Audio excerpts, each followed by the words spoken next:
مجھے پتہ ہے کچھ والدین کی طبیعت سخت ہے، پر اللہ نے ہمارا والد بنایا ہے، ماں باپ کے آگے اوف نہیں کرنا۔ میرا کبھی کبھی دل کرتا ہے کہ میں نوجوانوں سے باقاعدہ اس بات پر تاکیداً ان سے وعدہ لوں کہ یار کچھ بھی ہو جائے نا، ماں باپ کے آگے اوف نہیں کرنا، چونکہ اللہ کا حکم ہے۔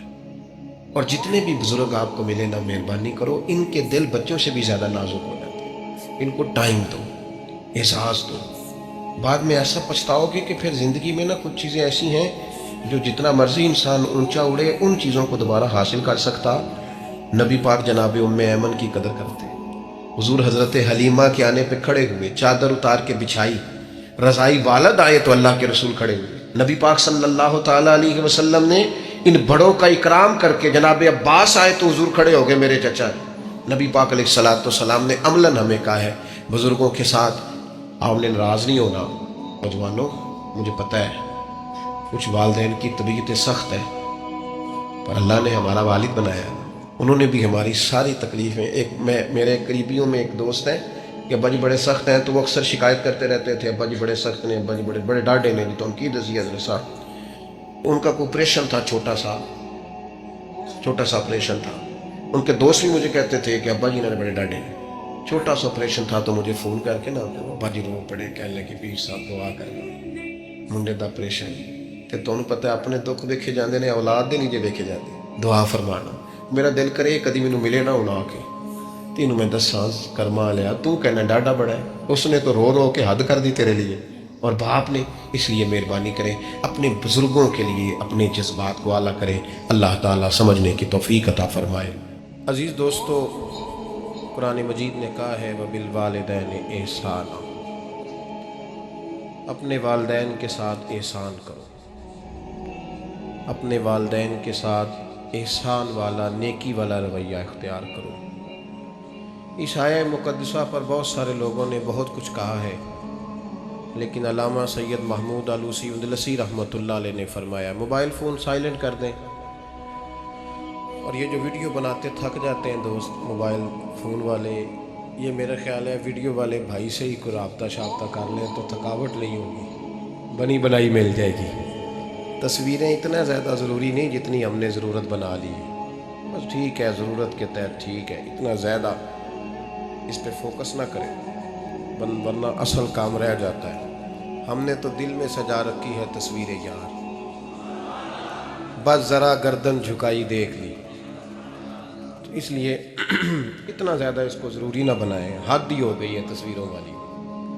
میں تو گزارش کرتا رہتا ہوں کہ اشتہار بھی بغیر فوٹو کے چھپے تو زیادہ اچھا لگتا ہے، اور میری یہ بھی رائے رہتی ہے کہ تھوڑا نام لکھا جائے، محمد اجمل قادری سے بھی لوگوں کو پتہ چل ہی جائے گا کون صاحب آ رہے ہیں۔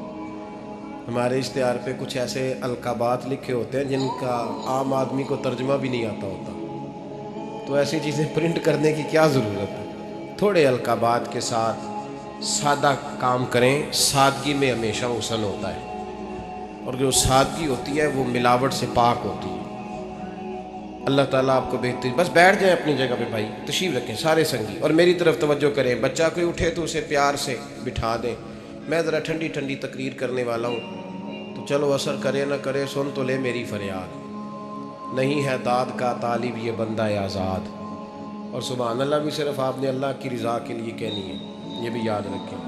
کبھی کسی مولوی، نعت خواں اور کسی کی توجہ کر کے سبحان اللہ نہ کہیں، ورنہ آپ کو ثواب نہیں ہوگا، صرف اللہ کی رضا کے لیے۔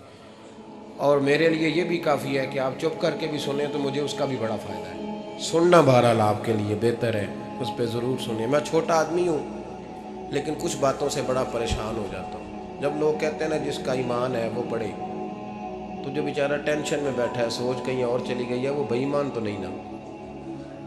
تو کیوں اس قسم کے جملے ہم بولتے ہیں جن کی شریعت ہی ہمیں گنجائش نہیں دیتی، اجازت نہیں دیتی کہ جس کا ایمان ہے وہ ہاتھ کھڑا کر لے؟ تو جس نے تازہ بائی پاس کرایا دل کا، وہ ہاتھ کھڑا کرے گا تو مر جائے گا بیچارہ، اس کو حکم ہے کہ وہ نیچے رکھے۔ یہ جذبہ ہے، ضرور ہونا چاہیے، ہاتھ کھڑے دیے ہی اللہ رسول نے اپنے لیے ہیں تو ہونا ضرور چاہیے، لیکن اس کو اتنا فرض نہیں سمجھنا چاہیے ماحول میں بہت زیادہ۔ اور ایک اور بڑا ایشو ہے ہماری محفلوں میں، وہ نوٹ پھینکنے کا ہے۔ کیا ضرورت ہے؟ نذرانے کا یہ سٹائل نہیں، نہ یہ کام کریں۔ میلاد کی محفل میں آ کے بھی غریب آدمی پریشان رہتا ہے. وہ کہنا میرے کو دتھی ہوندی تو میں بھی اگے بہنا، لہذا پیچھے وہ لوگ کے دتھی جو کوئی نہیں. اس لیے میلاد کی محفلوں میں بھی جو 50,000 روپیہ دیتا ہے اس کی صدارت ہوتی ہے، اس کا کوئی مطلب نہیں. یہ جو اسٹیج ہے نا جس پہ آپ لوگ ہمیں دیکھ رہے ہیں، تو میرے جیسے لوگ آ گئے ہیں تو خرابی ہوئی ہے، ورنہ تو یہ پیر میرے علی شاہ کا اسٹیج ہے، ورنہ جو محدث اعظم مولانا سردار احمد صاحب کا اسٹیج ہے. اس پہ تو جو جس کا دل آتا ہے وہ کہتا جا رہا ہے، کوئی پتہ ہی نہیں کوئی کیا بول رہا ہے اور کون کس کا کلام پڑھ رہا ہے. کوئی اس نے تحقیق نہیں کرائی کہ یہ پڑھنے والا تھا بھی کہ نہیں، کوئی پتہ ہی نہیں. بڑے بڑے شعراء مولانا حسن رضا صاحب جیسے لوگ نعت لکھتے تھے تو پہلے چیک کراتے تھے کہ ٹھیک ہے کہ نہیں، اب پتہ ہی کوئی نہیں. یہ بڑا سنجیدہ اسٹیج ہے، یہ میاں شیر محمد شرک پوری کا اسٹیج ہے، یہ حضرت امیر ملت کا اسٹیج ہے میرے بھائی، یہ علامہ کاظمی کا اسٹیج ہے، اور یہ میرے اعلیٰ حضرت فاضل بریلوی کے ماننے والوں کا اسٹیج. اس میں کوئی ایسی حرکت نہ کرے، اور کبھی بھی محفل کو کمرشل نہ بنائے. زندگی میں یاد رکھ لیں، اللہ رسول کی بارگاہ میں بھی جانا ہے. لوگ آ کے شکوہ کرتے ہیں فلانا مولوی پیسے مانگتا ہے، تو میں نے کہا وہ اس لیے مانگتا ہے کہ آپ دیتے ہیں. آپ مارکیٹ بند کر دیں تو بندے سارے صحیح ہو جائیں گے. یہ مانگنے والے کی غلطی نہیں، یہ ریٹ لگانے والوں کی غلطی ہے. جو چیز مارکیٹ میں بکے نہ وہ بننی بند ہو جاتی ہے. تو کیوں آپ لوگوں نے ایسے لوگ پرموٹ کیے جنہوں نے نعت بیچی 10,000 کی، تلاوت بیچی 10,000 کی، معاذ اللہ تقریر بیچی، کیوں ایسے لوگ پرموٹ کیے؟ کرو مدح اہل دول رضا، پڑے اس بلا میں میری بلا، میں گدا ہوں اپنے کریم کا اور میرا دین پارا نا نہیں. اور یہ یاد رکھ لو زندگی میں، اس کی کو تھوڑی اور کم کر دیں جی، اللہ آپ کو جزا دے، برکت دے. یہ بھی یاد رکھ لیں کہ گردن کو جھکا دیتا ہے خیرات کا پتھر، جہاں میں مانگنے والوں کے سر کبھی اونچے نہیں ہوتے. سر اسی کا اونچا ہوتا ہے جو دینے کا عادی ہوتا ہے. جو کشکول طلب دراز کر کے رکھتے ہیں ان کے بھی کبھی سر اونچے ہوئے ہیں. وہ کسی نے کہا تھا، مجھے بعض لوگ فون کرتے ہیں کہتے ہیں صاحب آپ کا ریٹ، تو میں کہتا ہوں تہاڈے کو دیتا ہی نہیں جانا. تو کیوں آپ ایسی بات کرتے ہو بھائی؟ ہم بڑے قیمتی لوگ ہیں، کیوں ہمارا آپ ریٹ لگاتے ہو؟ یہ شعر سن لیں، یہ شعر آپ کو فائدہ دے گا، اگر یاد ہو گیا تو بڑا نفع دے گا. یہ آرزو کرم اور میں آپ سے کروں، یہ آرزو کرم اور میں آپ سے کروں، یہ بھیک اس کو دیجیے جس کا خدا نہ ہو. تو جس کو بے حساب مل رہا ہو اس کو کیا ضرورت ہے ہاتھ پھیلانے کی؟ یہ بھیک اس کو دیجیے جس کا، ایک طرف نعرہ لگتا ہے کون دیتا ہے دینے کو، دوجے پاس آدھے نے دیا جے 20,000. ظالمہ ان پہ آندہ سے نبی پاک کو لینے نے. نذرانہ کوئی تحفہ دے تو لینا سنت ہے، لیکن یہ جو سٹائل ہے نا کہ طے کرنا، اور پہلے ماڑے بندے دی پہنچتے محفل بھی کوئی نہیں رہ گئی.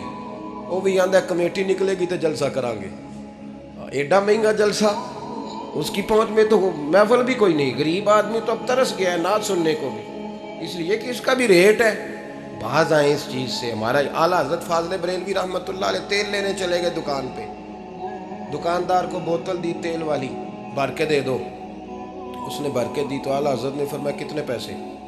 اس نے کہا جی ویسے تو 5 آنے کی ہے، آپ ہمارے عالم دین ہیں، آپ 3 آنے دے دیں. اعلیٰ حضرت نے پورے 5 دیے، فرمایا تو پورے رکھ، میں احمد رضا ہوں، میں اپنا علم 2 آنے کا نہیں بیچا کرتا. تو نے میرا 2 آنے ریٹ لگایا ہے، آپ عالم ہے تو 2 چھوڑ دیں. اس لیے سنجیدگی پیدا کریں یار. کوئی ضروری نہیں، کوئی سنتا ہے تو ٹھیک ہے، نہیں سنتا تب بھی ٹھیک ہے. جن کی پڑھ رہے ہو وہ تو سن رہے ہیں کہ نہیں؟ یہ کافی نہیں کہ جن کی پڑھ رہے ہو وہ سن رہے ہیں. اس لیے مہربانی فرمائیں اس ماحول کو خاصا سنجیدہ کریں، اس پر خاص محنت کریں. اس لیے نہیں کہہ رہا بنانے کے لیے، مسجد میں بیٹھا ہوں باوضو ہوں، میرا دل نہیں مانتا جب میں اسٹیج پہ آؤں تو کوئی بندہ نعرہ لگائے. کیوں بھائی؟ وہ ضروری ہے؟ بوڑھا آدمی بیچارہ بیمار بیٹھا ہے اور عشاء کا وقت کا وہ آیا ہوا ہے، اور نبی پاک صلی اللہ علیہ وسلم نے فرمایا سفید بالوں کی عزت اسی طرح ہے جس طرح تم نے اپنے اللہ کی عزت کی ہے. یہ بخاری مسلم کی حدیث ہے. فٹافٹ کھڑے ہو جاؤ جی پیر صاحب آ گئے تھے، پیر صاحب ٹائم نہ لاؤندے آؤ. کیوں یہ کام کرتے ہیں؟ کچھ بھی نہیں ہوتا. جو عزت کرتا ہے اس کا پتہ ہوتا ہے دل سے کر رہا ہے. بیٹھا رہنے دے لوگوں کو، کوئی فرق نہیں. یہ بڑی خوبصورتی پیدا کریں، آپ ماحول کو صحیح کریں، آپ کے جلسے کئی گنا زیادہ بڑے ہو جائیں گے انشاءاللہ تعالی. اور میری آخری گزارش تمہیدی بات کر رہا ہوں وہ یہ ہے کہ محفلوں کی ترتیب لگائیں. جو قاری صاحب نے عشاء کے فوراً بعد تلاوت کی انہوں نے بھی قرآن ہی پڑھا تھا، وہ بے قاعدہ کیوں تھی؟ پھر جو دوبارہ 1.5 گھنٹے کے بعد باقاعدہ شروع ہو گئی تو وہ قرآن پاک نہیں تھا؟ کہتے ہیں ان باقاعدہ شروع ہونے لگی ہے. کیا مطلب ہے اس کا؟ باقاعدہ محفل عشاء کے بعد شروع کریں، ٹائم دیں، نعت خواں کو وقت دیں اور دعا کا ٹائم لکھیں. آپ میرے پاس کبھی آئیں، ہزاروں کا جلسہ ہوتا ہے ہمارا، لیکن ہم 1.5 گھنٹے سے زیادہ محفل کرنا مناسب ہی نہیں سمجھتے. اس لیے کہ اگر فجر سویرے تانگ ہو جائے تو ساری رات جلسے کا مقصد کیا ہوگا؟ اور مختصر بات کریں گے خیر الکلام ما قل و دل تو وہ بڑی بہترین رہے گی.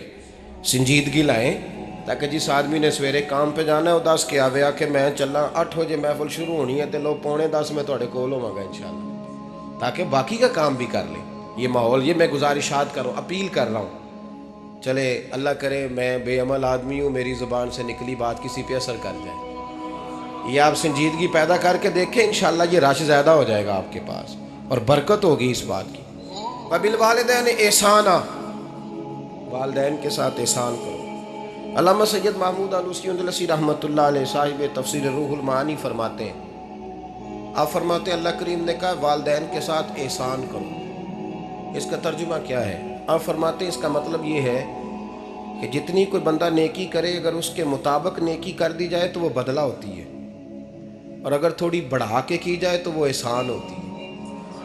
فرمایا رب کریم فرماتے ہیں اس طرح کرو، ذرا سوچ لو بچپن سے لے کر آخر تک جہاں تک تم موجود ہو تمہارے ماں باپ نے تمہارے ساتھ کیا کیا ہے. اگر اس سے بڑھا کے کرو گے تو اس کا مطلب ہے تم نے احسان کیا ہے. ماں باپ جو ہوتے ہیں نا، ٹھنڈی چھاؤں، میٹھی زندگی. ماں ان پڑھ بھی ہو نا تو کم از کم یونیورسٹی ہوتی ہے، اور باپ اگر بالکل انگوٹھا چھاپ بھی ہو نا، کسی کالج میں مدرسے میں ادارے میں نہ پڑھا ہو، تو بیٹے کے حق میں جن چیزوں کی ضرورت ہوتی ہے وہ ساری اللہ باپ کو عطا کر کے بھیجتا ہے. ماں باپ کو نا کچھ علم لدنی اللہ دیتا ہے کہ بچوں کے لیے کیسے آگے بڑھنا ہے. ماں باپ ایک حسن ہے معاشرے کا. رب تبارک و تعالیٰ کی دیکھیں نا، اللہ اکبر، دنیا میں کسی کی محبت جانچنی ہو نا تو محبت کی تمثیل دی جاتی ہے. وَتِلْكَ الْأَمْثَالُ نَضْرِبُهَا لِلنَّاسِ، اللہ لوگوں کے سمجھنے کے لیے مثالیں بیان فرماتا ہے. اللہ تبارک و تعالیٰ نے جب اپنا آپ سمجھانا چاہا نا، توجہ ہے میری بات پر، جب مالک نے اپنا آپ سمجھانا چاہا تو میرے رب نے ماں باپ کی مثال بیان فرمائی. رب ارحمہما کما ربیانی صغیرا، یا اللہ ان دونوں پہ رحم فرما. اور یہ لفظ رب یہاں 2 معنی میں آیا ہے، علماء بیٹھے. رب کا معنی ہوتا ہے تدریجن پالنا، کہ یا اللہ ان دونوں پہ رحم فرما جنہوں نے مجھے رب بن کے پالا. یعنی مطلب کیا؟ یہاں ربوبیت کا معنی پالنے کے معنی میں، تدریجن پالنا. میرے نبی پاک صلی اللہ علیہ وسلم نے فرمایا اللہ تم سے 70 ماؤں سے زیادہ محبت فرماتا ہے. یہ امام سیوطی نے در منصور میں روایت لکھی ہے. اچھا بھائی، اللہ نے بھی مثال ماں کی بیان فرمائی. فرمایا گھر جا کے اپنی اماں کو دیکھ لو، اماں تم سے کتنا پیار کرتی ہے. بس اس پیار کو تولنا شروع کر تو 70 ماؤں سے بھی زیادہ رب تم سے محبت فرمانے والا ہے. ماں کے سینے میں نا، دیکھیں نا، ایک بچی ہوتی ہے BA، وہ اس نے کر لیا، اس کی اماں روز کہتی ہے بیٹے سویرے اٹھا کر. ساس کے پاس جائے گی تو وہ کہے گی کہ اس کی اماں نے سویرے اٹھنا سکھایا ہی نہیں. اب بیٹی کہتی ہے اماں جی تو جاواں گی ویکھی جائے گی. اچھا اس کی شادی ہو گئی، اس کی ساس نے آہستہ آہستہ شکوے شروع کر دیے، خامن سے کہنے لگی تو اس کو اٹھاتا ہی نہیں سویرے. وہ بھی کہتا ہے کمرے میں جا کے اماں شکوہ کرتی ہے تو اٹھتی نہیں. اور بچی لاڈلی تھی، وہ نہیں تھی اٹھتی ٹائم پہ. زندگی کے 22 سال 23 سال وہ سویرے نہیں اٹھی، وقت پہ نہیں اٹھی. مثال دے رہا ہوں. پھر اسی بیٹی کو اللہ نے ایک بیٹا عطا کر دیا. صبح 100 آواز اس کی اماں دیتی تھی پر اس کی آنکھ نہیں کھلتی تھی. لیکن اسی بیٹی کا بیٹا سحری کے وقت ہلکا سا روتا ہے. ساری دنیا سوئی ہے پر اماں اس کی فٹافٹ جاگتی ہے، فٹافٹ جاگتی ہے. ایک آدمی تھا تو اس کی بیوی انتقال کر گئی اور اس نے طلاق دے دی. 10-11 سال کا اس کا بیٹا تھا. اس نے دوسری شادی کر لی. ایک دن اپنے بیٹے سے کہنے لگا بیٹے وہ سگی اماں ٹھیک تھی یا یہ والی ٹھیک ہے؟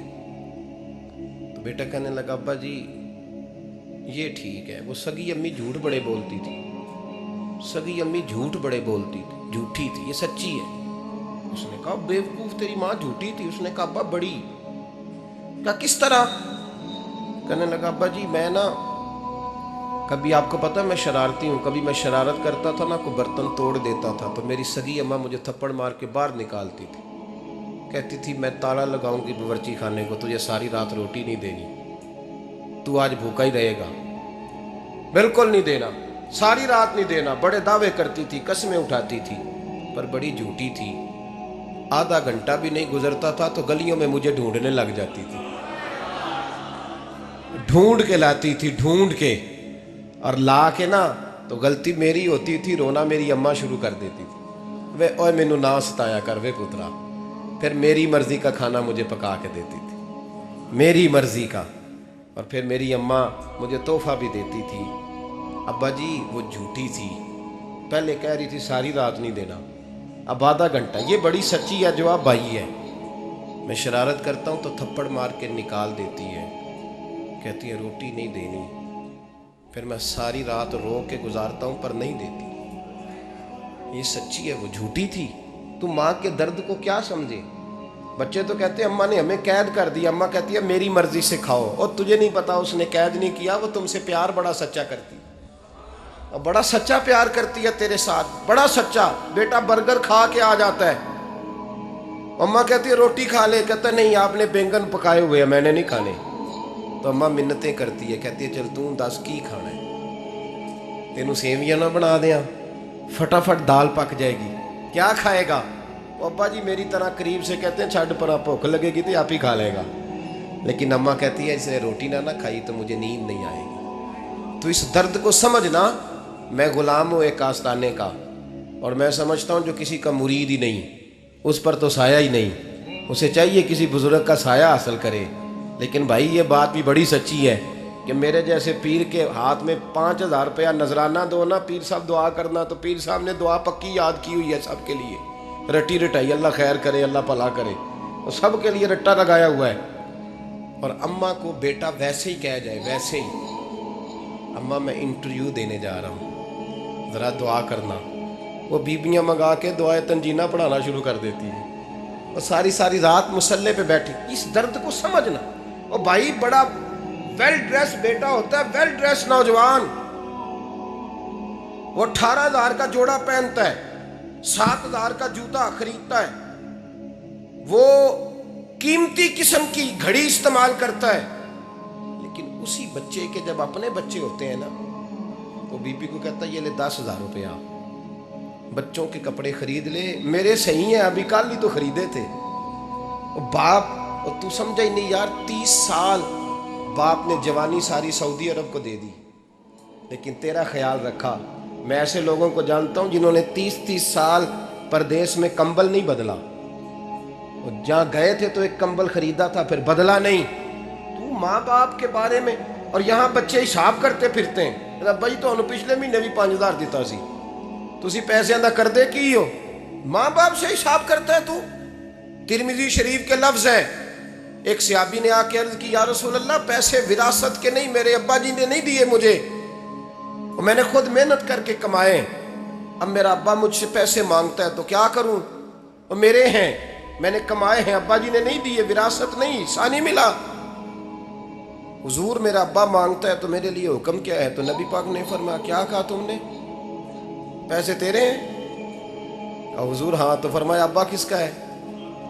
کہا یا رسول اللہ میرا. تو فرمایا اگر تو اپنے والد کا ہے تو تیری ہر شے تیرے والد کی ہے, تو بھی تیرے والد کا ہے تو تیرا مال بھی تیرے. ماں اور باپ یہ تو حسن ہے زندگی کا, یہ تو وقار ہے انسان کا. جب تک ماں باپ کا ہاتھ پکڑ کے چلو گے نا رستے سیدھے رہیں گے, اور جس دن انگلی چھوڑ کے سڑک پہ نکلنا پڑا نا سر چکرانے لگے گا. یاد رکھنا یہ بڑا مشکل کام ہوتا ہے. لوگوں کا تو رخ ہی اس دن واضح ہوتا ہے جس دن آدمی سائے سے محروم ہوتا ہے۔ اماں تو کمرے میں پڑی ہو نا، اورنگزیب عالمگیر کی ماں فوت ہو گئی، 350 کمرہ تھا محل کا، اور اماں 12 سال ٹانگوں سے معذور رہی اورنگزیب عالمگیر کی۔ اماں 12 سال کمرے سے نکل نہیں سکی، ساتھ ہی واش روم تھا یا جو بھی اس دور میں طریقہ تھا۔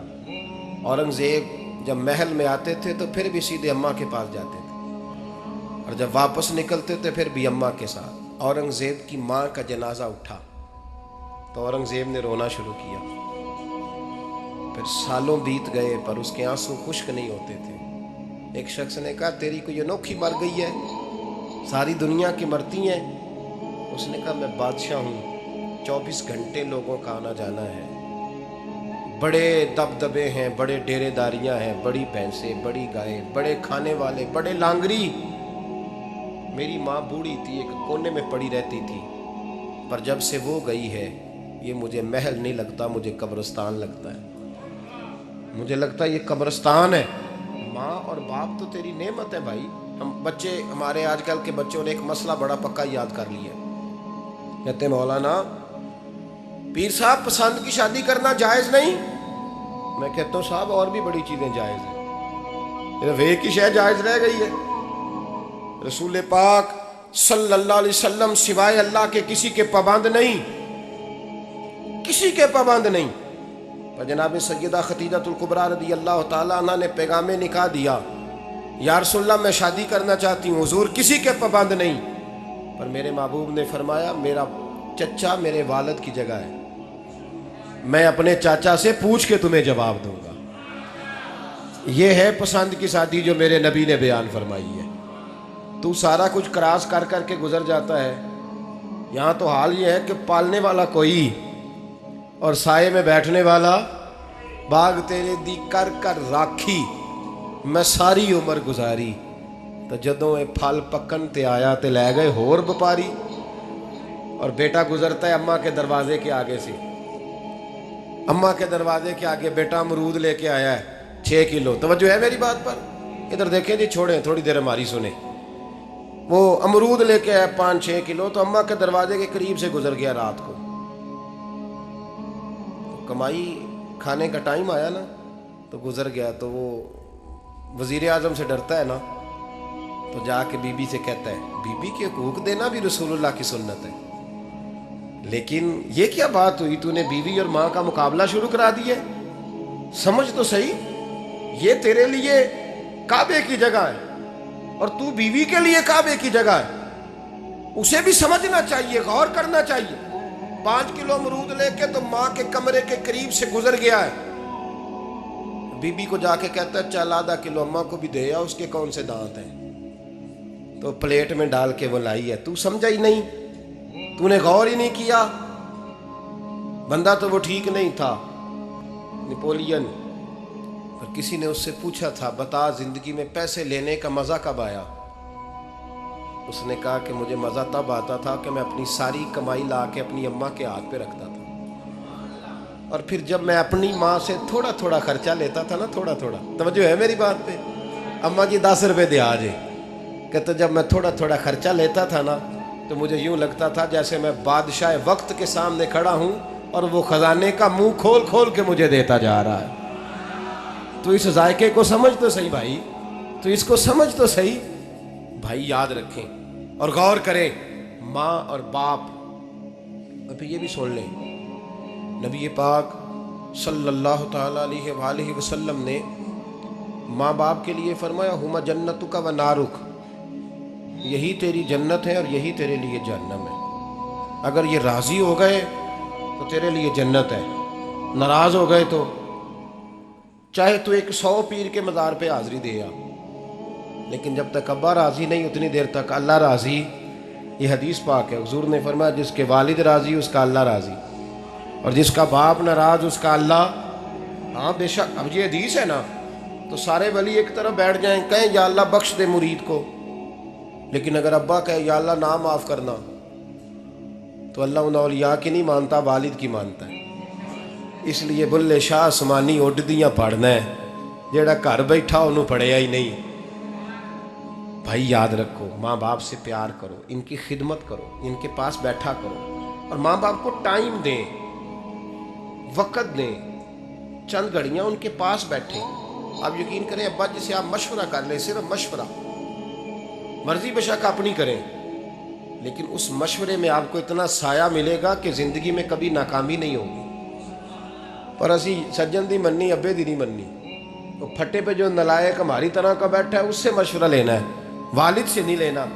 باپ کے پاس بیٹھیں، اس سے مشورہ لیں۔ میرے ابا جی کسان تھے، میں نے اپنی زندگی میں ڈھیروں چیزیں اپنے باپ سے سیکھی، درجنوں چیزیں سیکھی۔ میرے والد بڑے خوددار تھے، مزاج میں عجیب سی خودداری تھی۔ کوئی بندہ کبھی حال پوچھ لیتا تھا نا کہ حالات کس طرح کے ہیں، تو فرماتے تھے بھائی اگر بتانا ہوا تو اپنے اللہ کو بتاؤں گا۔ الحمدللہ بڑا فضل ہے، میں نے ان کے ہاتھوں پہ ہمیشہ چھالے دیکھے، ہمیشہ چھالے، لیکن ان کا ہاتھ کبھی کسی دنیا دار کے سامنے پھیلتا ہوا نہیں دیکھا۔ لوگ مجھے کہتے ہیں آپ کس پیر صاحب کے صاحبزادے ہیں، تو میں کہتا ہوں میں اس پیر کا صاحبزادہ ہوں جس نے محنت کر کے حلال کی کمائی کھائی ساری زندگی۔ یہ لوگ پیر نہیں ہوتے، یہ مرشد نہیں ہوتے، اور میں نے درجنوں چیزیں سیکھی ان سے۔ تو سیکھنے تو بیٹھ، تجھے ہزاروں چیزیں ملیں گی۔ بھائی اپنی زندگی میں ماں باپ کی طرف دیکھو، سب سے ضروری کام ہے انہیں وقت دو۔ اماں کے او بھائی بڑا مشکل ہے دنیا داروں سے تعریف کرانا، اماں دے کول تے آویں 2 منٹ راتی بھئی نہ آکھی اماں پیر کڈے نہ رضائی سو تیرے کوٹ چھڑا، اماں کہندی جا میرا پتر تھکیا آیا ہے تو سو جا کے، میں کدو کام لگی سا، میں کدو حال وان ڈئی سا، جا سو جا کے۔ بس یہ کاروائی ہے، تو نے 2 منٹ کے لیے کہہ دیا، سویرے پورے محلے میں تیری اماں کہے گی اللہ میرے پتر ورگا پتر سارے نوں دے، راتی آندا ہے تے مینوں گھٹ کے سوندا ہے، اللہ گھٹیا کوئی نہیں سویا بھی کاروائی پائی سو، لیکن وہ سب کو بتاتی۔ تو بھائی اتنی قیمتی چیز اور تو چھوڑ کے میں ابھی جلسے سے دیر سے آتا تھا نا، اب تو جاتا نہیں زیادہ جگہوں پہ، کوشش کرتا ہوں کہ چلو ماحول کے مطابق، تھوڑا خشک آدمی ہوں تو ہر جگہ سیٹ نہیں ہو پاتا، اس لیے کم جاتا ہوں۔ تو کبھی رات کو آتے تھے نا دیر سے، میری اماں جی شوگر کی مریض تھی، تو میں چھوٹے بھائی کو فون کرتا تھا کہ اماں جی سو گئے کہ نہ سو گئے، میں کہتا تھا کہ تو نہ اس طرح کر، نیچے آ جا، 2 بج گئے ہیں، وہ شوگر کی مریض ہیں، آنکھ کھل جائے نا تو دوبارہ لگتی نہیں بزرگوں کی، تو دروازہ کھول دے، اندر دستک دی تو دقت ہوگی۔ تو میں جوتے اتار کے اندر داخل ہوتا تھا، تو پہلا قدم رکھتا تھا تو میری اماں بول پڑتی تھی پتر آ گئے آ گئے ہیں۔ او بھائی تو اس درد کو سمجھنا، کوئی تجھے ملے گا، کوئی ملے گا تجھے ایسا۔ اب میں دور دراز بھی چلا جاتا ہوں، ان کی زندگی میں نہیں جا پایا، کہتے ہیں ہم نے نہیں جانا، گھر میں رہنا ہے، اس کیف کو سمجھ لے، اس دولت کے قریب ہو جا۔ حضرت ابو ہریرہ رضی اللہ تعالیٰ عنہ فرماتے ہیں میری اماں بوڑھی تھیں، میں ان کی خدمت کرتا تھا۔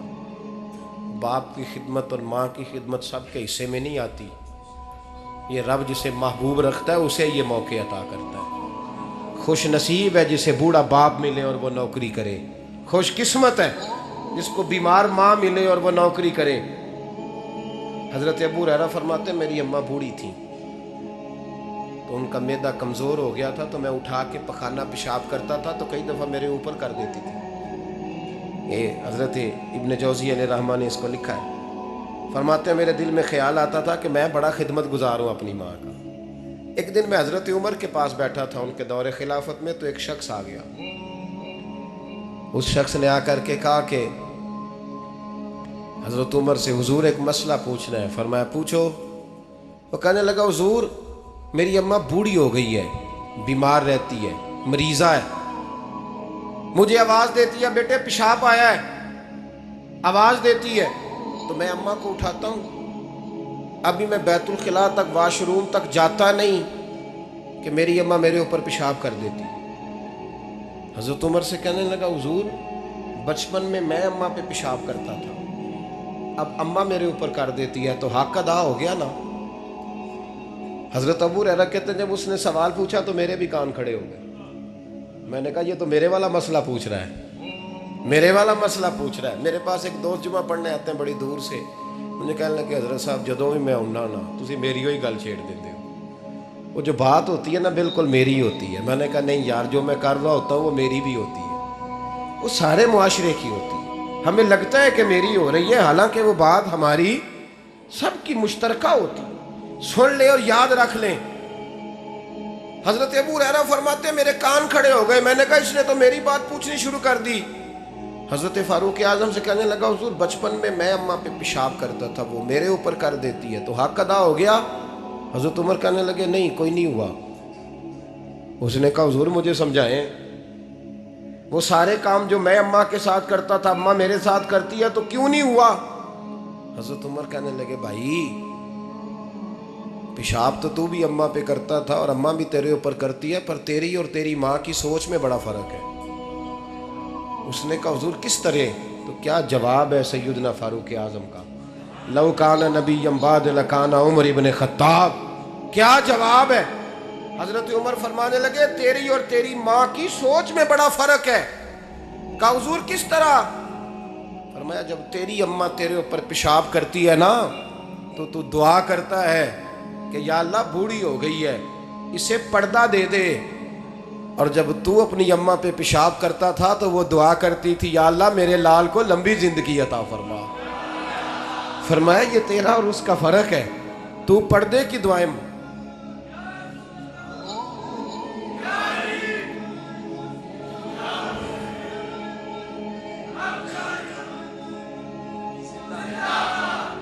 سنے عزیزو، کہا جب تیری اور تیری ماں کی سوچ میں، اور نبی پاک صلی اللہ علیہ وسلم نے فرمایا ہے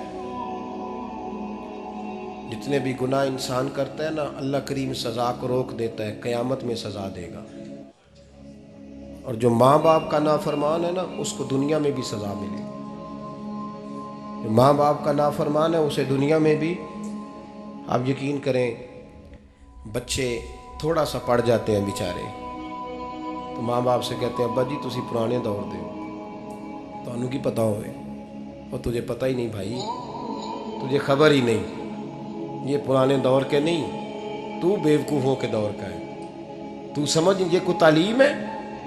اکبر الہآبادی نے کہا تھا ہم ایسی لاکھوں کتابیں قابل ضبطی سمجھتے ہیں، ضبط کرنے کو دل کرتا ہے، ہم ایسی لاکھوں کتابیں قابل ضبطی سمجھتے ہیں جن کو پڑھ کے بیٹے باپ کو خبتی سمجھتے ہیں۔ بات ہے کرنے والی، ماں اور باپ اتنا بڑا درجہ ہے، اور بھائی سن لو اور اس بات کو یاد رکھنا، دنیا میں سیابی ہونے سے بڑی ولایت کوئی نہیں۔ سارے ولی غوث کتب ابدال مل کے بھی سیابی کے قدموں کی خاک تک کو نہیں پہنچ سکتے، لیکن حضرت اویس کرنی سیابی نہیں بن سکے صرف اپنی اماں کی وجہ سے، پیچھے رہے۔ محبوب نے فرمایا تو وہاں رہ کے ماں کی نوکری کر، تیرا نبی تجھ سے راضی ہے۔ اتنا بڑا کام انہوں نے چھوڑ دیا، حضور کی ظاہری زیارت نہیں کر پائے، اور تو کہتا ہے میں فلانے پیر صاحب کے آستانے پہ ہوتا ہوں، اماں بڑے بھائی کے پاس ہوتی ہے، میں جاتا ہوں تنظیموں کے ساتھ جماعتوں کے ساتھ اور اماں فلانے کے ساتھ۔ یہ کیسی بات ہوئی؟ یہ کس طرح کا مسئلہ ہوا؟ جو تیری ڈیوٹی ہے اس ڈیوٹی کو پہلے ادا کر، نوکری کو پہلے کر، فرائض کا ادائیگی پہلے کر۔ تو فرض چھوڑ کے نفل کے پیچھے جا رہا ہے، اس کام کو پہلے سر انجام دے۔ میرے نبی پاک صلی اللہ علیہ وسلم نے فرمایا والدین کے نافرمان کو دنیا میں سزا ملتی۔ حضرت مالک بن دینار رحمۃ اللہ تعالیٰ علیہ فرماتے مجھے اللہ نے 60 حج کرنے کی توفیق عطا فرمائی۔ کتنے؟ بول کے بتائیں۔ جس بندے کے پاس اتنے پیسے ہوں کہ حج پہ جا سکے، آ سکے، اور جتنے دن رہنا ہے گھر والوں کو خرچہ دے سکے، اس پر حج کرنا فرض ہے۔ پتہ ہے آپ کو اس پہ حج کرنا؟ اس لیے بیان کر رہا ہوں کہ حج کی درخواستیں جا رہی ہیں۔ ہم پتہ کیا کہتے ہیں؟ ہم کہتے ہیں بچے بڑے ہوں گے شادی کروں گا پھر جاؤں گا۔ یہ کس نے فتویٰ دیا ہے؟ یہ کس سے آپ نے پوچھا ہے؟ وہ جب بڑے ہوں گے ان کی شادی کی چیز اس وقت آپ پہ فرض ہوگی، ابھی جو فرض ہے اس کو ادا کریں۔ اور یہ ترمذی شریف کی حدیث ہے، یاد رکھ لیں۔ نبی پاک صلی اللہ علیہ وسلم نے فرمایا جس پر حج فرض تھا اس نے کیا نہیں، بغیر حج کیے مر گیا، یا یہودی ہو کے مرے گا یا عیسائی ہو کے مرے گا۔ اتنا بڑا حکم ہے حج کے حوالے سے، لیکن لوگ انتظار کرتے رہتے ہیں پتہ نہیں کس چیز کا۔ جب آپ کو اللہ موقع دے ہمت دے تو پہلی فرصت میں یہ فریضہ ادا کریں، یہ ضروری کام ہے۔ حضرت مالک بن دینار فرماتے میں نے 60 حج کیے، ایک حج کے موقع پر میں نے بڑا رش دیکھا، لاکھوں کا اجتماع ہوا۔ میری باتوں کی سمجھ تو آ رہی ہے نا آپ دوستوں؟ جو نہیں بول رہے انہیں بھی آ رہی ہے نا؟ اللہ جزا دے۔ کہتے ہیں لاکھوں کا مجمع تھا، تو میرے دل میں خیال آیا، میں نے کہا اے اللہ، اتنے لوگ آئے ہیں، ان کا حج قبول بھی ہوا ہے کہ نہیں؟ فرماتے ہیں میں سوچ رہا تھا تو رات کو نا خواب میں نے کسی کہنے والے کو کہتے ہوئے سنا کہ سب کا قبول ہو گیا ہے۔ بلخ کا رہنے والا محمد بن ہارون بلخی ہے، اس کا حج قبول نہیں ہوا۔ فرماتے ہیں شہروں کے علیحدہ علیحدہ خیمے لگتے تھے، اب بھی آپ حج کرنے جائیں تو پاکستانیوں کی رہائشیں علیحدہ ہوتی ہیں، انڈین کی علیحدہ، بنگلہ دیش کے علیحدہ، مصری، یمنی، سب لوگ علیحدہ علیحدہ رہائشیں ہوتی ہیں، جھنڈے لگے ہوتے ہیں ملکوں کے۔ کہتے ہیں میں نے سویرے اٹھ کے ڈھونڈنا شروع کر دیا، ڈھونڈتا ہوں وہ بندہ ملے۔ کہتے ہیں جہاں بلخ شہر کے لوگ رہتے تھے وہاں چلا گیا، تو میں نے لوگوں سے پوچھا تم میں محمد بن ہارون بلخی کون ہے؟ لوگ کہنے لگے وہ تو بڑا نیک آدمی ہے، پرہیزگار ہے، بڑے بولے بالے، بڑے اللہ والے، ریاض آپ کو بس ہم ہی جانتے ہیں، وہ تو بڑا نیک ہے، پرہیزگار آدمی۔ میں نے کہا اچھا کہاں ہے؟ انہوں نے کہا پہاڑ کے پیچھے اس نے خیمہ لگایا ہوا ہے، ساری رات عبادت کرتا ہے، سارا دن روزہ رکھتا ہے، قائم اللیل ہے، صائم الدہر ہے۔ کیا بات؟ فرماتے ہیں میں ان لوگوں کی بات سن کے حیران ہو گیا کہ مجھے کیا بتایا گیا، یہ کیا کہہ رہے ہیں؟ فرماتے ہیں میں پہاڑ کے پیچھے گیا۔ حضرت مالک بن دینار علیہ رحمہ فرماتے ہیں جب میں وہاں پہنچا تو میں نے اس شخص کو مصلی پہ بیٹھے دیکھا، کثرت عبادت کے آثار اس کے وجود پر نظر آ رہے، سیدھا بازو اس کا کٹا ہوا تھا۔ فرماتے 2 رکعتیں مکمل کر کے نا میں نے اسے السلام علیکم کہا تو مجھے کہنے لگا وعلیکم السلام، آپ مالک بن دینار ہیں؟ میں نے کہا بڑی اس کی فراست ہے۔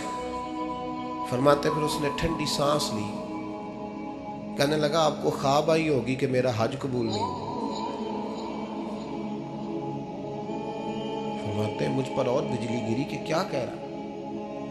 فرماتے میں نے کہا یار لوگ بھی تیری تعریف کر رہے ہیں اور تیری بصیرت بھی بڑی ہے، تو یہ ماجرا کیا ہے؟ کہنے لگا آپ نہ پوچھیں۔ یہ کہہ کے اس نے رونا شروع کیا، دیر تک روتا رہا۔ میں نے کہا نہیں یار تو بتا۔ کہنے لگا نہیں آپ نہ پوچھیں، آپ ناراض ہوں گے۔ میں نے کہا میں نہیں ہوتا، تو بولنا۔ کہنے لگا حضور 24 سال ہو گئے مجھے حج کرتے ہوئے، 24واں حج ہے میرا، اور ہر سال کوئی اللہ کا ولی آ کے بتاتا ہے کہ جا چلا جا تیرا کوئی نہیں قبول ہوا۔ بے پروائی ویک سجن دی جتھے کسے دی پیش نہ جاوے، انہیں تاجہ والے در در رولے تے منگتیاں تخت بٹھاوے، آزم کسے نو کارا ملدا ہی کوئی کعبے خالی آوے۔ کہتے ہیں اس نے مجھے کہا حضور 24واں حج ہے، ہر سال کو بتاتا ہے۔ میں نے کہا تیری غلطی۔ کہنے لگا میں اپنی ماں کا نافرمان۔ میں نے کہا واقعہ کیا ہوا؟ کہنے لگا حضرت اللہ نے مجھے دولت دی، مال دیا، زمینیں دی، تو میں عیاش ہو گیا۔ آپ یقین کریں اللہ لوگوں کو مال دیتا ہے تو وہ سمجھتے ہیں میری چلاکی سے آیا ہے، میں تیز بڑا تھا اس لیے آیا ہے، نافرمان ہوتے ہیں۔ لیکن جو رب لینا جانتا ہے، دینا جانتا ہے، وہ لینا بھی۔ وارث شاہ مان کری نہ وارثاں دا، رب بے وارثہ کر کے مار دائی۔ لوگ بڑے سمارٹ بن جاتے ہیں، ان کی گفتگو میں بڑا تکبر ہوتا ہے، ان کے نگاہوں کے انداز میں بڑے، وہ کہتے ہیں وہ سب لوگ بیوقوف ہیں، صرف میں سیاںا ہوں، کام جو صحیح چل رہا ہے۔ او بھائی 1 منٹ لگتا ہے انسان کو بادشاہ سے فقیر ہونے میں۔ ایک امام مالک رحمۃ اللہ علیہ بیٹھے تھے تو ہارون رشید آپ سے کہنے لگا امام ابو مالک سے، حضرت بتائیں اس وقت اللہ کیا کر رہا ہے؟ آپ فرمانے لگے یار تو بڑے موٹے دماغ کا ہے، کس طرح کے سوال پوچھتا ہے؟ بادشاہ تھا نا، کہا نہیں آپ بتائیں۔ تو امام مالک فرمانے لگے تو تخت پہ بیٹھ کے سوال پوچھتا رہتا ہے اور میں نیچے بیٹھ کے جواب دیتا رہتا ہوں، نیچے آ پھر بتاتا ہوں۔ اس نے کہا جناب بتائیں۔ فرمانے لگے تو سوالی ہے نا، تو تو نیچے بیٹھ اور میں اوپر بیٹھتا ہوں، کہ جناب آ جائیں۔ ہارون رشید نیچے آ گیا، امام مالک تخت پہ بیٹھ گئے۔ فرمانے لگے اب بتا کیا پوچھ رہا تھا؟ کہنے لگا حضور پوچھا تھا اللہ اس وقت کیا کر رہا ہے؟ فرمانے لگے رب اس وقت تجھے سمجھا رہا ہے کہ اس تخت پہ تکبر نہ کرنا، 1 منٹ لگتا ہے میں تجھے اٹھا کے مالک کو بٹھا دیا کرتا ہوں. یہ تجھے سمجھا رہا ہے، لہٰذا اس سمجھ پہ قائم رہنا، تکبر نہ کرنا، 1 ہی تو منٹ لگتا ہے، یہ تجھے سمجھا رہا ہے. تو وہ شخص کہنے لگا محمد بن ہارون بلخی امام مالک بن دینار سے کہ حضور بڑی دولت تھی تو میں عیاش ہو گیا تھا.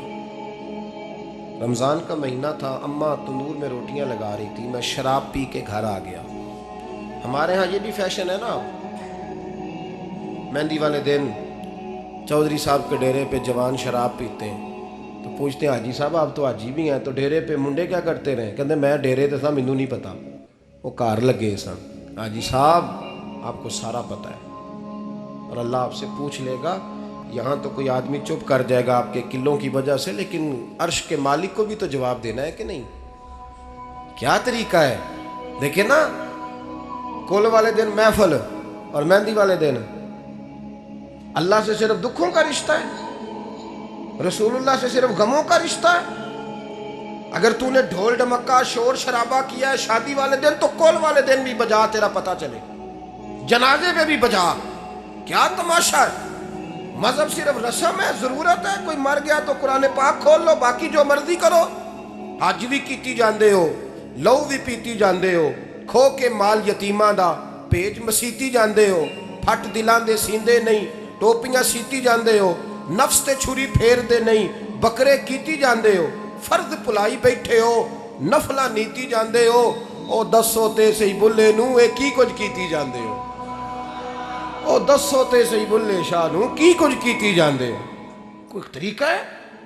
کول شریف پہ مولوی صاحب تشریف لائیے گا ابا جی کے کول ہے تو میں تو کہتا ہوں بجا نہ بینڈ باجے والا آج بھی، تیرا پتہ چلے کہ یہ دو کام کیسے ہوتے ہیں. تو کس طرح 2 کشتیوں کا سمجھ نہیں آتی بات کی. میں تو جاتا ہی نہیں بینڈ باجے والی شادی پہ، میں کہتا ہوں جن کو مردی پڑھا لو نے کہا، ہم سے نہیں 2 کام ہوتے.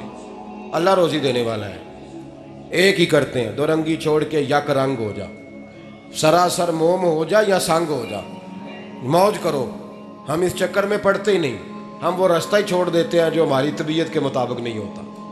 بس ختم ہو گئی بات. اس لیے غور کریں اور یاد رکھیں اس بات کو. امام مالک بن دینار رحمۃ اللہ علیہ فرماتے ہیں مجھ سے کہنے لگا پیسے آئے تو میں عیاش ہو گیا. رمضان کا مہینہ تھا، عصر کے بعد میری اماں افطاری کی تیاری کر رہی تھی. میں گیا، میں نے کہا شراب پی ہوئی، اماں روٹی دے. تو اماں کہنے لگی شرم کر، شرم کر، روزہ رکھا نہیں تو جنہوں نے رکھا ہے ان کا تو خیال کر. کہتے اماں کی بات کا مجھے غصہ لگا. میں کہا کرتا ہوں بد نصیب ہے وہ بیٹا جس کا باپ اس سے بات کرتے ہوئے ڈرتا ہے کہ پتہ نہیں کہاں سے بولے گا. بد نصیب نہیں وہ بیٹا جس کی ماں اس سے بات کرتے ہوئے سہم جاتی ہے کہ پتہ نہیں کون سی بولی بولے گا. بد نصیب نہیں کہ ماں باپ بھی جس سے کھول کے بات نہ کر سکے. حضرت مالک بن دینار سے کہنے لگا اماں نے جب کہا نا شرم کر تو مجھے غصہ آیا، میں نے ماں کو تھپڑ مارا اور میری ماں جلتے ہوئے تندور میں گری. لوگوں نے مجھے پکڑ کے اندر بند کر دیا کمرے میں. ساری رات میں شور سنتا رہا پر نشے میں دھوت رہا. سویرے آنکھ کھلی تو میری بیوی بیگ باندھ رہی تھی. میں نے کہا کہاں جا رہی ہو؟ کہنے لگی جو ماں کا نہیں بنا میرا کیسے بنے گا. میں نے کہا میری اماں کا وہ تو لوگوں نے رات کو ہی دفن کر دی جنازہ پڑھ کے. تڑپ کے کہنے لگا مجھے کیوں نہیں بتایا؟ تو کہتے ہیں لوگ کہنے لگے تیری مرتی ہوئی ماں کہہ گئی تھی اسے میرا منہ نہ دیکھنے دینا. میرے جنازے کے قریب نہ آئے. حضرت مالک بن دینار فرماتے ہیں جب اس نے یہ بات سنائی تو میں نے بھی اس کے منہ پہ تھپڑ مارا. میں نے کہا تو اسی قابل ہے. کہتے ہیں وہ رونے لگا، حضور دعا کرے اللہ مجھ سے راضی ہو جائے. کہنے لگا جب ماں کی انتقال کی خبر ملی تو میں نے کلاڑی لے کے وہ ہاتھ کاٹ دیا جس سے ماں کو مارا تھا. میں نے ساری جائیدادیں خیرات کر دیں. 24 سال ہو گئے، 24 سال ساری رات نماز پڑھتا ہوں، روزہ رکھتا ہوں، حج کرتا ہوں، پر ہر سال کوئی آ کے کہتا ہے جا دوڑ جا تیرا کوئی نہیں قبول ہوا. حضور دعا کرے مالک راضی ہو جائے. فرماتے ہیں میں تھپڑ مار کے آ گیا. میں نے کہا تجھ سے راضی ہو جائے اتنے ظالم سے؟ امام مالک فرماتے ہیں رات کو آ کے سویا تو مجھے خواب میں رسول پاک کا دیدار ہوا. تو نبی پاک علیہ السلام نے فرمایا مالک تو اسے مایوس کیوں کر رہا ہے؟ اللہ تو بڑا مہربان ہے. کہا حضور ماں کے نافرمان کو معافی کیسے ملے گی؟ تو امام مالک فرمانے لگے نبی کریم نے فرمایا جا اسے جا کے بتا دے تجھے قیامت میں تیری ماں کی وجہ سے بخش دیا جائے گا۔ کہا حضور اماں کی وجہ سے کس طرح؟ تو محبوب فرمانے لگے اس کی ماں قیامت میں اس کے خلاف مقدمہ دائر کرے گی رب کریم کی عدالت میں، اے اللہ میں نے 9 ماہ پیٹ میں رکھا، درد سہ کے اسے جنا، جگر کا خون پلا کے پالا، اور اسی نے مجھے قتل کیا۔ رب کریم اس کی ماں کا مقدمہ سن کے کہے گا اٹھاؤ اس کو دوزخ میں پھینکو، اس نے ماں جلائی تھی اسے بھی جلاؤ۔ محبوب فرمانے لگے جب پکڑ کر کے مالک اس کو محمد بن ہارون کو لوگ لے جائیں گے نا جہنم کی طرف، ابھی فرشتے گھسیٹیں گے ہی تو پلٹ کے پھر اماں کی طرف دیکھے گا، اور دوسری دفعہ پھر گھسیٹیں گے تو پلٹ کے دیکھے گا، اور تیسری دفعہ پھر پلٹ کے کہے گا اماں یہ مجھے جلانے لگے، اماں یہ جہنم میں پھینکنے لگے۔ میرے حبیب فرمانے لگے وہ جل کے مرنے والی ماں وہاں بھی بول پڑے گی، کہے گی یا اللہ چل میں نے معاف کیا تو بھی معاف کر دے، اے اللہ میں نے معاف کیا تو بھی معاف کر دے، اللہ تو معاف کر دے اسے، اللہ تو اس سے درگزر فرما، اسے معاف کر دے۔ میرے محبوب پاک علیہ السلام فرماتے رب کریم کہے گا اس نے تجھے جلایا، تو کہے گی اللہ یہ تو بیٹا تھا اس نے جلا دیا، میں ماں ہوں، میرے سامنے جلے تو میں کیسے برداشت کر سکتی؟ فرمایا اس نے جلا کے مارا تھا، پر اسی ماں کی وجہ سے رب کریم اسے جنت عطا فرمائے گا۔ پلٹا جا جا کے ماں کے پیروں میں بیٹھ، جا سویرے ان پڑھ باپ سے دعا کرایا کر، جا بالکل انگوٹھا چھاپ باپ سے صبح دعا کرایا کر، دیکھ رب کریم تیرے لیے رحمتوں کے دروازے کھول دے گا۔ اور آخری بات یہ بھی سن لیں، ماں باپ کے انتقال کے بعد رشتے ختم نہیں ہوتے، رشتے ختم کیا دعا مانگتے ہو نماز میں ربنا اغفر لی، اس کا مطلب ہے ماں باپ تو ہے نا، وہ جو اولاد بچپن میں چلی جائے گی نا نابالغی میں، چھوٹے بچے وہ قیامت میں ماں باپ کی سفارش کریں گے۔ ماں باپ کے انتقال کے بعد بھی اعلیٰ حضرت فاضل بریلوی نے 12 حقوق لکھے ہیں ماں باپ کے فتاوی رضویہ میں، فرمایا ان کے دوستوں سے دوستی رکھ، انہوں نے وعدے کیے تھے وہ وعدے پورے کر، اگر ان کے ذمہ قرضے ہیں تو ادا کر، اور اگر تیرے ماں باپ جو نیکیاں کرتے تھے وہ نیکیاں جاری رکھ۔ اور امام جلال الدین سیوطی نے شرح الصدور میں لکھا ہے زمین پہ رہ کے غلط کام نہ کرنا، ورنہ فرشتے قبر میں جا کے تیرے ماں باپ کو کہیں گے تو کتنی بری اولاد پیدا کر کے آئے، اور فرمایا تو دنیا میں رہ کے اچھے کام کر، چاہے دعا مانگ چاہے نہ مانگ، فرشتے قبر میں جا کے کہیں گے کیا بات ہے تمہارے بیٹے کی، کیسا لال پیدا کیا ہے، دنیا خیر سے بھر دی ہے۔ اور بھائی مجھ سے کوئی بندہ پوچھے نا کہ ماں باپ کو اصالِ ثواب کا سب سے بہترین طریقہ، تو میں کہتا ہوں بیٹے نمازی ہو جاؤ، کیا کر، تاکہ ہر نماز کی آخری رکعت میں تو کہے ربنا اغفر لی، نماز اللہ کی، ذکر ماں باپ کا، اللہ نے رکھ دیا ہے ربنا اغفر لی، ہر نماز کی ہر آخری رکعت میں ختم شریف پڑھا جائے گا، اور نماز کے اندر پڑھیں گے انشاءاللہ تعالی، پڑھیں گے نماز انشاءاللہ، وعدہ نہیں کرا رہا۔ داڑھی کس کی سنت ہے؟ نہیں جنہ نہیں رکھی ہو بولو، جنہ رکھی ہو تو بولن ڈائن ہے، کس کی سنت ہے؟ تو سرکار کے غلاموں نے رکھنی ہے کسی اور نے رکھنی ہے؟ غلام کہتے ہیں ابھی ہم نیک ہی نہیں، نیک ہوں گے تو رکھیں گے۔ وہ خدا کے بندو نیک تو ساری زندگی بندہ نہیں ہوتا، کبھی کسی نے دعویٰ کیا ہے ولی غوث کتب نے کہ اب میں بالکل گناہ نہیں کرتا، میں پاک صاف ہو گیا ہوں، کیا ہے کبھی؟ یہ شیطان کا وسوسہ ہے۔ داڑھی حضور کی سنت ہے، اور رکھو تو نبی پاک کی مرضی کے رکھو، پوری مٹھی رکھو، اپنی مرضی کی نہ رکھو، جتنی مجھے اچھی لگتی ہے اتنی میں نے رکھ لی، ایک مٹھی داڑھی رکھیں۔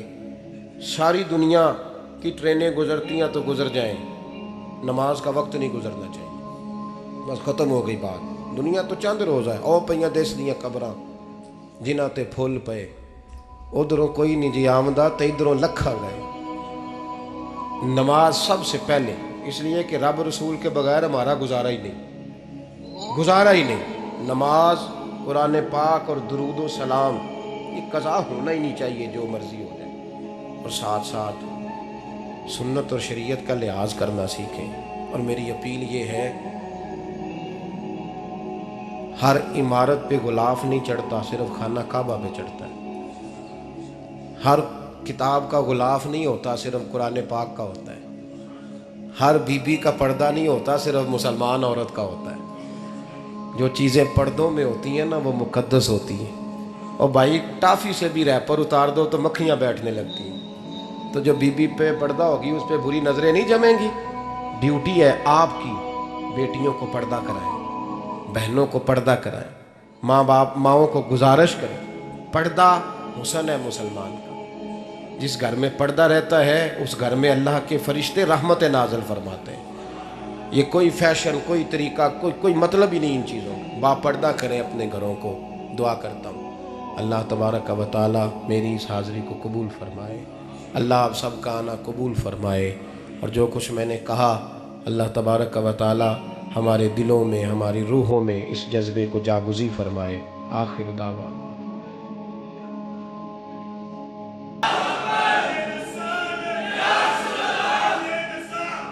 انشاءاللہ جاری رہے گا۔ لبیک یا رسول اللہ، بارک اللہ تعالی۔ سنیں جی، ایک بات کرنے کو سامنے کہا ہے، میں کر دیتا ہوں۔ میں تقریر بھی اتنی کرتا ہوں 35-40 منٹ کی، یہاں تو کچھ زیادہ ہو گئی ہے میرا خیال ہے۔ تھوڑی بات کرنے کی کوشش کیا کرتا ہوں۔ چلو میری رائے یہ ہے کہ خوراک تھوڑی ہو تو ہضم جلدی ہو جاتی ہے۔ ارسلان صاحب سے میں نے کہا میرا کھانا نہ پکانا، میرا موقف یہ ہے کہ محفلیں سستی کرنی چاہیے تاکہ زیادہ ہونی شروع ہو جائیں۔ مہنگی بڑی ہیں اس لیے میں دسے نا ماڑا بندہ تے ہاتھ ہی نہیں نہ پاندہ، تو میں کہا کرتا ہوں کہ کم سے کم خرچہ ہو۔ ہمارے کروڑوں روپیہ سالانہ لگتا ہے محفلوں پہ، اگر اربوں کہہ دوں تو پھر بھی بات غلط، لیکن اس کا رزلٹ ہمیں اس طرح کا نہیں ملتا جس طرح کا ملنا چاہیے۔ لیکن آپ نے عظمت والدین پہ پروگرام کیا، میری رائے یہ ہے کہ حقوق زوجین پہ بھی ہونا چاہیے، اور شادی سے پہلے ہر بچے کو میاں بیوی کے حقوق کا پتہ ہونا چاہیے۔ بعد میں 3 طلاقیں دے کے آ جاتے ہیں، کہتے ہیں مجھے پتہ ہی نہیں سی۔ تو اگر پہلے پتہ کر لیں گے تو یہ تماشا نہیں لگے گا، لیکن یہ کام ہوتا نہیں۔ بہن بھائیوں کے حقوق پر بات ہونی چاہیے، یہ بڑے ضروری کام ہے، اور یہ بھی سارا میرے نبی پاک کا میلاد ہی ہے، اس لیے کہ یہ باتیں مصطفیٰ نے سکھائی ہیں ہمیں صلی اللہ ہو۔ ایک بات کہی حضرت نے، میں عرض کر دیتا ہوں۔ محدث ابن جوزی رحمۃ اللہ علیہ ایک بزرگ کے بارے میں فرماتے ہیں، وہ کہتے ہیں کہ بعض لوگوں نے تو ان کا اپنا نام لکھا ہے، اور بعض جگہ پہ ایک اور بزرگ کا ذکر ہے، اور بیان روایت حضرت محدث ابن جوزی فرماتے ہیں۔ وہ کہتے ہیں کہ میں گھر میں کوئی کام کرانا تھا، کام ہوتے ہیں نا چھوٹے موٹے گھر میں، تو فرماتے ہیں میں مزدور لینے گیا بغداد میں، چوکوں پہ مزدور ساری عمر کا مزدور ہی ہے نا بیچارہ، امیر تو امیر تر ہوتا جا رہا ہے اور غریب غریب تر ہو۔ ہمارے تو پیر بھی لوگوں کو کہہ رہے ہیں فقیر ہو جاؤ، خود امیر ہوتے جاتے ہیں، خود روز بروز امیر ہو رہے ہیں، دنیا کو کہہ رہے ہیں فقیر ہو جاؤ۔ تم بھی تو تھوڑا فقر اختیار کرو نا بھائی، جو درس دے رہے ہو۔ اللہ ماشاءاللہ، سب کی بات نہیں کرتا۔ فرماتے ہیں کہ میں نا مزدور لینے گیا، بغداد کے چوک میں مزدور بیٹھے ہوتے تھے، تو میری ان مزدوروں میں سے نا ایک نوجوان بچے پہ نظر پڑی۔ بڑا کمزور سا وجود تھا، لیکن چہرے پر عبادت کا نشان تھا، ماتھا بتاتا تھا کہ نماز کا بڑا خیال رکھتا ہے۔ میں اس کے قریب گیا، چہرے بھی بڑا کچھ بتاتے ہیں نا، چہروں میں بھی بڑی رانائی ہوتی ہے۔ فرماتے ہیں میں قریب گیا، میں نے اس کو کہا بیٹے مزدوری کرو گے؟ تو کہنے لگا مزدوروں میں بیٹھا ہوں تو حضور مزدوری کے لیے ہی تو بیٹھا ہوں۔ تو میں نے کہا کہ چلو پھر، کہنے لگا نہیں میری کچھ شرطیں۔ میں نے کہا بتاؤ؟ کہنے لگا پہلی شرط یہ ہے کہ لوگ 4 دینار دیہاڑی لیتے ہیں، میں 3 دینار لوں گا۔ میں نے کہا یار بے تو بڑی بہترین ہے، باقی بھی اس طرح کی رکھ لیں۔ اس نے کہا حضور دوسری شرط یہ ہے کہ میں آپ کی مکمل بات مانوں گا، لیکن جب اذان ہو جائے گی پھر آپ کی نہیں سنوں گا۔ تیسری بات اس نے یہ کی کہ حضور میں آپ کے گھر میں کام کروں گا پر آپ کے کسی سوال کا جواب نہیں دوں گا۔ کہتے ہیں میں نے کہا یار تو بڑا عجیب ہے، شرطیں تو مالکوں کی ہوتی ہیں۔ کہنے لگا جی بہرحال میں شرطیں لگا کے جاتا ہوں۔ فرماتے ہیں میں اسے گھر لے آیا، کام میں نے اس کو بتایا، تو جو کام مزدور سارے دن میں کرتا ہے نا اس نے 2 گھنٹے میں کر دیا۔ ہمارے مزدور سگریٹ پینے میں بھی تو آدھا گھنٹہ لگاتے ہیں نا، وہ چائے پینے جائیں تو پونا گھنٹہ وہاں، ان کو بھی تو دیانتداری کرنی چاہیے کہ نہیں کرنی چاہیے؟ نے معاہدہ کیا ہے نا جی، تو پورا اترنا چاہیے نا۔ کہتے 2 گھنٹے میں، اب کام جب بندہ شروع کراتا ہے تو کام اور نکل آتا ہے۔ کہتے کام میں نے اس کو اور بتا دیا، وہ کرنے لگا، اس نے مٹی نکال کے رکھی تھی باہر رستے میں، تو اذان ہو گئی زور کی، اس نے وہیں کدال چھوڑی کئی اور چلنے لگا۔ تو میرا بیٹا کہنے لگا اس کو ذرا برابر کر دو، کہنے لگا چپ کر جا، تیرے باپ سے بات ہوئی تھی، جب اذان ہوتی ہے تو میں کسی اور کی نہیں سنتا، صرف اللہ رسول کی سنتا ہوں۔ کہتے ہیں مسجد چلا گیا، نماز پڑھ کے آیا تو دوپہر کا وقت تھا، میری بیوی کہنے لگی اس کو کھانا کھا لے۔ کہتے ہیں ہم نے کہا کھانا کھا لو، تو کہنے لگا میں نے روزہ رکھا ہوا، رمضان بھی نہیں تھا، نفلی روزہ رکھا ہوا۔ فرماتے ہیں شام ہوئی، میں نے 3 دینار دیے، تو میں نے کہا تیرا نام کیا ہے؟ کہنے لگا میں نے آپ سے کہا تھا میں کسی سوال کا جواب نہیں دوں گا۔ کہتے ہیں وہ چلا گیا۔ اگلے دن میں پھر لینے گیا اسے، کام کچھ اور نکل آئے، تو لوگوں نے بتایا وہ صرف ہفتے والے دن آتا ہے۔ میں نے کہا کیوں؟ کہنے لگے جی وہ کہتا ہے میرا ہفتے کا خرچہ 3 دینار ہے، جب 3 دینار کما لیتا ہوں تو باقی سارا ٹائم اللہ رسول کی ذکر میں گزار دیا کرتا ہوں۔ فرماتے ہیں عجیب۔ اگلے ہفتے میں پھر لینے گیا، میں نے پورا ہفتہ انتظار کیا کہ کام اسی سے کرانا ہے۔ میں جب گیا تو میں نے کہا چلو، کہنے لگا میری شرطیں یاد ہیں نا؟ اور میں نے کہا یاد ہے بھائی، ساتھ چل۔ فرماتے ہیں کام کرایا، 2-3 ہفتے وہ آتا رہا۔ ایک ہفتے میں گیا تو لوگوں نے کہا حضور آج نہیں آیا، کیوں؟ کہنے لگے بیمار ہو گئے۔ کہاں گھر ہے؟ کہنے لگے بغداد کے قبرستان کے پیچھے جو کچی آبادی ہے اس میں رہتا ہے۔ فرماتے میں گیا، دروازے پہ دستک دی تو کہنے لگا حضور آپ ہیں؟ دروازہ کھلا ہے، آ جائیے۔ فرماتے میں اندر گیا تو میں نے کہا تمہیں کیسے پتہ چلا میں آیا ہوں؟ کہنے لگا حضور اللہ والے ہو، آپ نہیں آنا تھا، ورنہ امیر تو غریبوں کا پتہ لینے کوئی نہیں آتے۔ کہتے میں قریب گیا تو کہنے لگا میں آپ کا انتظار کر رہا تھا، تیز بخار ہے، تپ رہا۔ جیب سے کچھ پیسے نکالے، کہنے لگا یہ پیسے رکھ لیں، ایک انگوٹھی نکالی۔ کہنے لگا حضور آج رات کو میرا انتقال ہو جائے گا، ان پیسوں کا کفن خرید کے صبح جنازہ پڑھ کے مجھے دفن کر دینا، اور جب دفن کرو تو یہ انگوٹھی لے کے عصر کے بعد ہارون رشید کے پاس جانا، آپ اسے کہنا میں نے ملنا ہے پر وہ آپ کو ٹائم نہیں دے گا، آپ اس کو آواز دیجیے گا کہ تیری ایک امانت ہے میرے پاس، پھر وہ آپ سے ملے گا تو انگوٹھی دے دیں، پھر آپ میری طرف سے فارغ ہیں۔ حضرت فرمانے لگے تیرا نام؟ اور کہنے لگا حضور وقت تھوڑا ہے، آج رات میں نے جانا ہے، بڑی لمبی معافی مانگنی ہے رب کریم سے، اگر مناسب سمجھے تو مجھے اپنے رب سے تنہائی کر دیں۔ فرماتے ہیں میں آ گیا، پر اس کی باتوں نے مجھے ساری رات سونے نہیں دیا۔ فرماتے ہیں صبح بڑی مشکل سے سورج نکلا، میں گیا دروازے پہ ہاتھ رکھا تو دروازہ کھلا ہوا تھا، اندر داخل ہوا تو خوشبوئیں میرا استقبال کر رہی تھی، جب چہرے سے کپڑا ہٹایا تو اس کا تو انتقال ہو چکا، انتقال ہو چکا، ایسے جیسے کسی کا دیدار کر کے سویا۔ کہتے میں تو 2 آدمی لے گیا تھا جنازے پہ، پر پتہ نہیں دنیا کدھر کدھر سے آئی، کہاں کہاں سے، اکھاں جدوں میٹیاں زمانہ مینوں روے گا، اپنا تے اپنا بیگانہ مینوں روے گا، اپنا تے اپنا۔ اور میاں صاحب نے کہا تھا بعد مرن دے مکھڑا میرا ہو جاوے جے تازہ، پھر سمجھ لینا محبوب میرے نے آن پڑیا جنازہ۔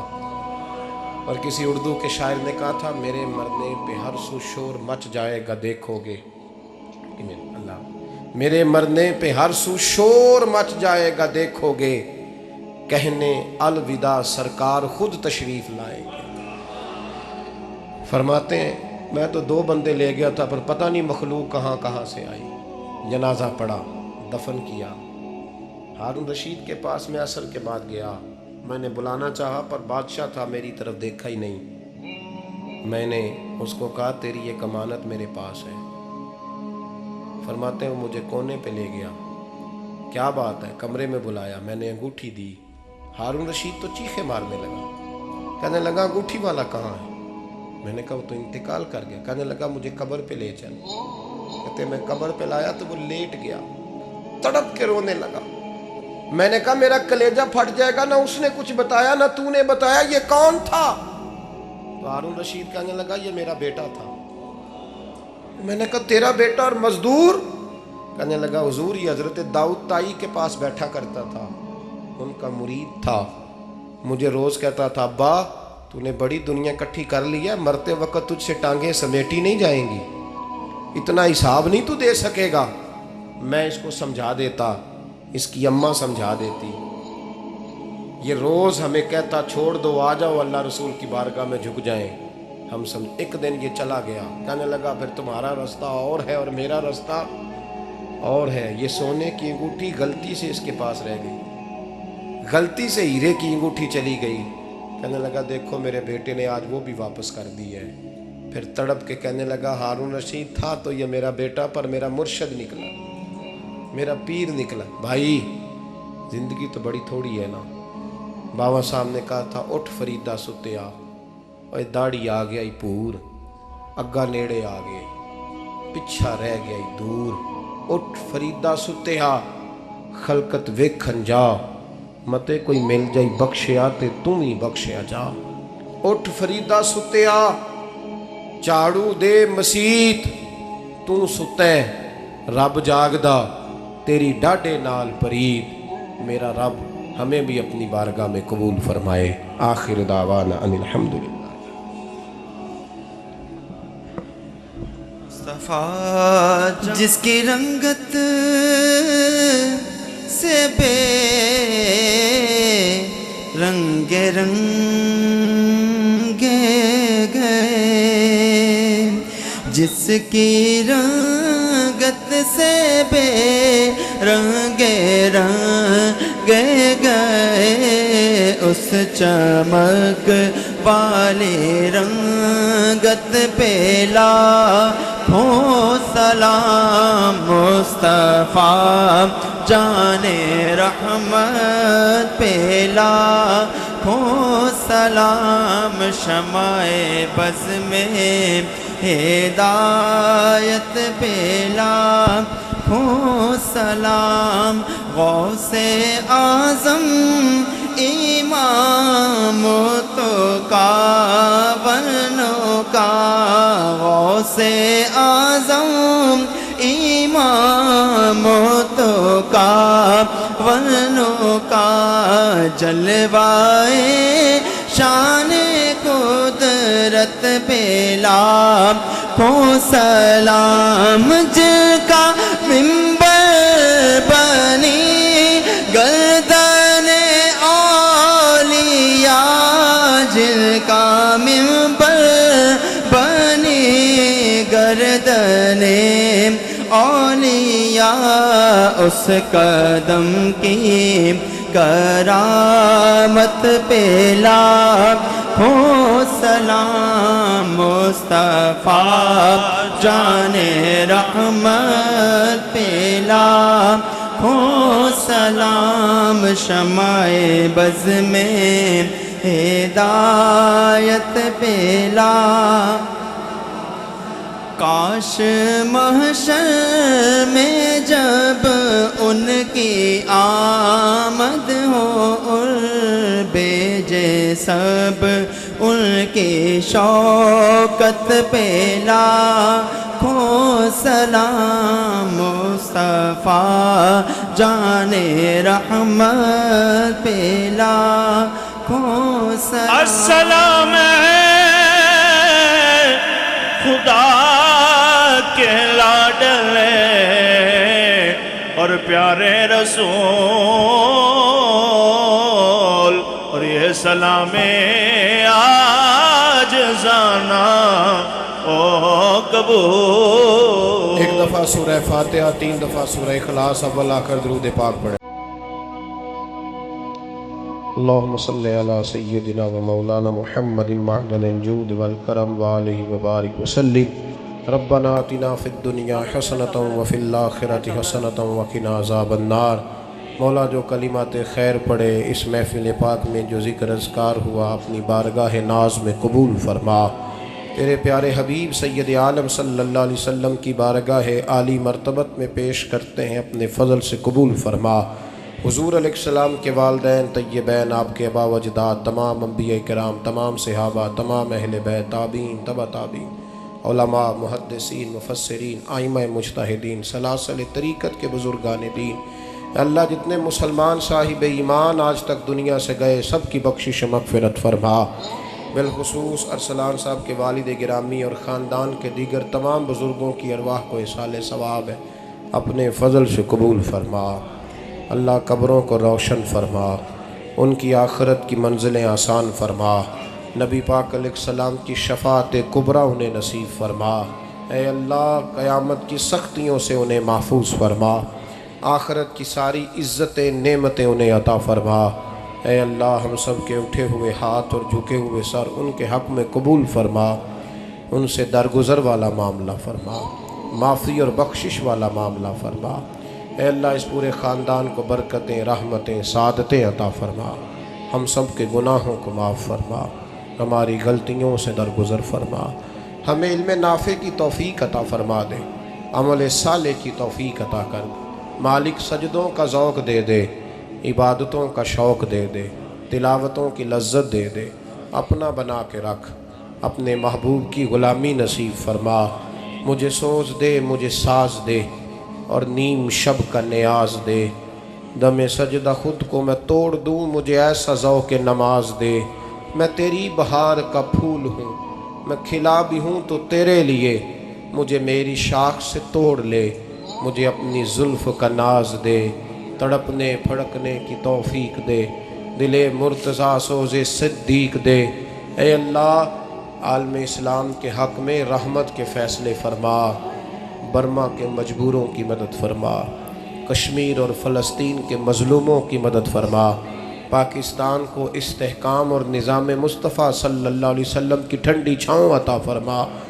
قرب و جوار سے جتنے دوست بھی آئے ہیں سب کی دلی مرادیں پوری فرما۔ اے اللہ بیماروں کو شفا دے دے، مقروضوں کو قرضوں سے رہا کر دے، تنگ دستوں کو فراخی رزق عطا فرما دے۔ رب اغفر وارحم وانت خیر الراحمین۔ اللہم انا نسألک العفو والعافیۃ فی الدین والدنیا والآخرہ، وصلی اللہ تعالی علی حبیبہ سیدنا و مولانا محمد وآلہ